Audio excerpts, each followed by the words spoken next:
வணக்கம்ங்க. நான் உங்கள் வித்யா. இன்னைக்கு கணவன் மனைவி சண்டை அதை பற்றி கொஞ்சம் சொல்கிறேங்க. என் லைஃப்பில் என்ன நடக்குதோ நான் எப்படி ஃபாலோ பண்ணுறேனோ அதை தாங்க உங்ககிட்ட நான் சொல்ல போகிறேன். அதாவது கணவன் மனைவிக்கு இடையே சண்டை வராமல் இருக்கவே இருக்காதுங்க. கண்டிப்பாக சண்டை வரும். ஹஸ்பண்ட் ஒய்ஃப்னா சண்டை இருந்தால் தானே அது குடும்பம். அந்த சண்டையை போய் மூணாவது ஆள்கிட்ட சொல்லாதீங்க. மூணாவது ஆள்னு யாரை சொல்கிறேன்? உங்கள் மாமியார்கிட்டையோ, நாத்தனார்கிட்டையோ, மச்சினங்கிட்டையோ, இல்லை பக்கத்து வீட்டில் இருக்கிறவங்ககிட்டயோ தயவு செய்து சொல்லாதீங்க. அப்படி சொன்னீங்கன்னா அவங்க பஞ்சாயத்துன்ற பேரில் உள்ளே வந்து இருக்கிற சண்டையை பெருசாக்கிடுவாங்க. கண்டிப்பாக மற்றவங்க சொல்கிறாங்களே அவங்களுக்காக வேண்டி நம்ம சண்டையை விட்டுடலாம் அப்படின்னு தான் யோசிப்பீங்களே தவிர அவங்க ரெண்டு பேருக்கும் உண்மையான ஒரு புரிதலில் நீங்கள் சமாதானம் ஆயிருக்க மாட்டீங்க. அந்த ஒரு தாக்கம் மனசுக்குள்ளே இருந்துகிட்டே இருக்கும். அது கொஞ்சம் நல்லா திரும்பவும் வெடிக்கும். ஸோ மற்றவங்க சமாதானப்படுத்துறத விட நீங்களாவே சமாதானம் ஆகிக்கோங்க. சரிங்களா? சண்டை போடுறதுக்கு ஒரு காரணம் இருக்கும்போது சமாதானம் ஆகிறதுக்கு ஒரு காரணம் வராதாங்க? கண்டிப்பாக இருக்கும். ஸோ மனைவி வந்து கணவன் கிட்ட சமாதானமாக போகும்போது கணவன் எனக்கு என்னடா அப்படின்னு வீம்பா இருந்தால் அதுவும் பிரச்சனை தாங்க. அதே மாதிரி கணவன் மனைவி கிட்ட இறங்கி வரும்போது மனைவி எனக்கு என்ன அப்படின்ற மாதிரி வீம்பா இருந்தோம்னா அங்கேயும் பிரச்சனை தாங்க. ஸோ சண்டை போட்டுக்கோங்க, வேணான்னு சொல்லலை. ரெண்டு பேரும் அடுத்த நிமிஷம் எதை பற்றி யோசிக்கணும்? காம்ப்ரமைஸ் ஆகிறத பற்றி யோசிக்கணும். சரிங்களா? எப்படா நம்ம சமாதான கொடியை பறக்க விடலாம் அப்படின்னு யோசிங்க. அதுக்கு நேரத்தை பாருங்க. சண்டை போடுறதுக்கு ஒரு நேரத்தை பார்த்தீங்கல்ல, எதுக்கு சண்டை வருதுன்னு தெரியாது.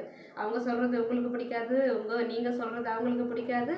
ஸோ சண்டை வந்துடுச்சு, வராமல் இருக்காது. எந்த சுச்சுவேஷன்ல எப்படி வேணாலும் வரும். அதை சமாதானப்படுத்துறதுக்கு என்னவோ அதை யோசிக்க விட்டுட்டு அழுதுன்னு சொந்தக்காரருக்கு ஃபோன் பண்ணி சொல்றது, அம்மாவுக்கு ஃபோன் பண்ணி சொல்றது, மாமியாருக்கு ஃபோன் பண்ணி சொல்கிறது, இதெல்லாம் பண்ணாதீங்க. அப்படி பண்ணிங்கன்னா உங்கள் சண்டை அந்த நேரத்துக்கு தாங்க தீரும். ஆனால் நிரந்தரமாக தீராது. திரும்பவும் சண்டை வரும், பெருசாக வரும் இதை விட.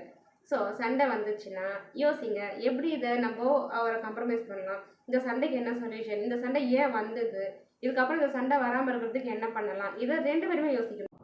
கணவன் மனைவிக்கிடையே சண்டை வந்துகிட்டே இருக்குது. சண்டை பெருசாக போகுது. வாக்குவாதம் நீயா நானான்னு பேசிகிட்டு இருக்காங்க. அப்படி பேசும்போது ஒரு கட்டத்தில் மனைவி அமைதியாகிடுறாங்க அப்படின்னா உங்களுக்கு பயந்து அவங்க அமைதியாக இருக்க மாட்டாங்க. ஏன்னா உங்களை விட தைரியசாலி யாருன்னு பார்த்தா பெண்கள்.